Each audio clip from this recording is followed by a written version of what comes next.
दोस्तों, जैसा कि आपको मालूम है कि बिहार में जमीन सर्वे का कार्य हो रहा है।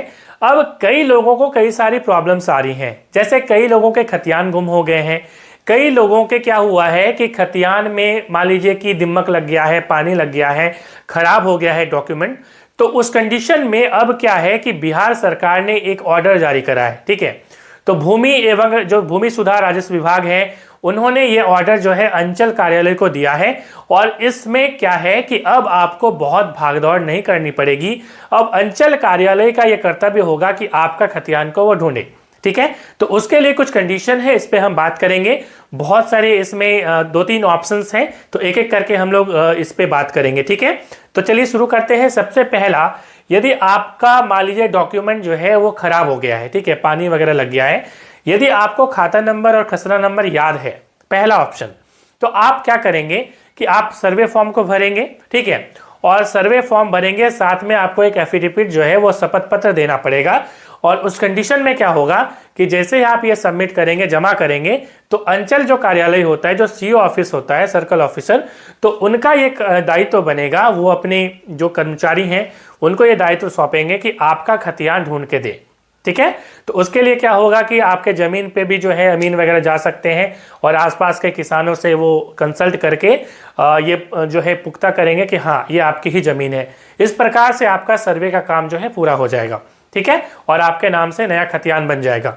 बट यहाँ पे कंडीशन है, यदि मान लीजिए आपका खतियान पुराना, मान लीजिए आपके किसी पूर्वज के नाम से है, दादा के नाम से है, दादी के नाम से है, किसी के नाम से है, तो आपको वंशावली देनी पड़ेगी। ठीक है, देखिए हम ऑलरेडी बात कर चुके हैं कि वंशावली वगैरह कैसे बनती है। उसके लिए मैंने एक सेपरेट जो है वो प्लेलिस्ट बना रखा है, बिहार जमीन सर्वे कर, बिहार जमीन करके एक अलग से प्लेलिस्ट बना हुआ है। मैं लिंक कमेंट डिस्क्रिप्शन में दे दूंगा, आप जाके वहाँ देख लीजिएगा। ठीक है, अब देखिए मैं शॉर्ट में आपको यहाँ पे बताना चाहूँगा कि आपको एक वंशावली जो है वो बनानी पड़ेगी। ठीक है, अब वंशावली आप बनाएंगे, जो भी उस जमीन के हकदार होंगे उनके लिए वंशावली बनाएंगे आप। ठीक है, और वंशावली बनाने के बाद आपको जो है वो सबमिट करना है। तो यहाँ पे होगा ये कि इसमें जो रजिस्टर 1 होती है, ठीक है, जो रजिस्टर 1 होती है उसमें आपका नाम चढ़ जाएगा। ठीक है, तो इतनी आपने चीजें समझ ली कि वंशावली जो है वो आपको बनवानी पड़ेगी। ठीक है, अब देखिए आगे हम बात करेंगे कि मान लीजिए कि आपको खाता नंबर खसरा नंबर याद नहीं है, उस कंडीशन में क्या होगा।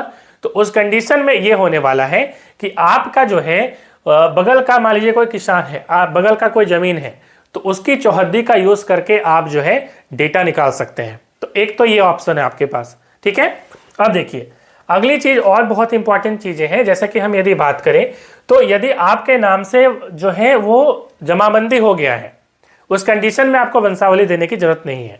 वंशावली उन्हीं को देना है जिनके पूर्वज के नाम से जमीन है।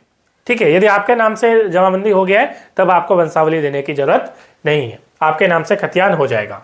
ठीक है, तो ये आप समझ लीजिए। अब देखिए जमीन संबंधी आपने जो है डेटा आराम से निकाल सकते हैं, ये तो आपने समझ लिया।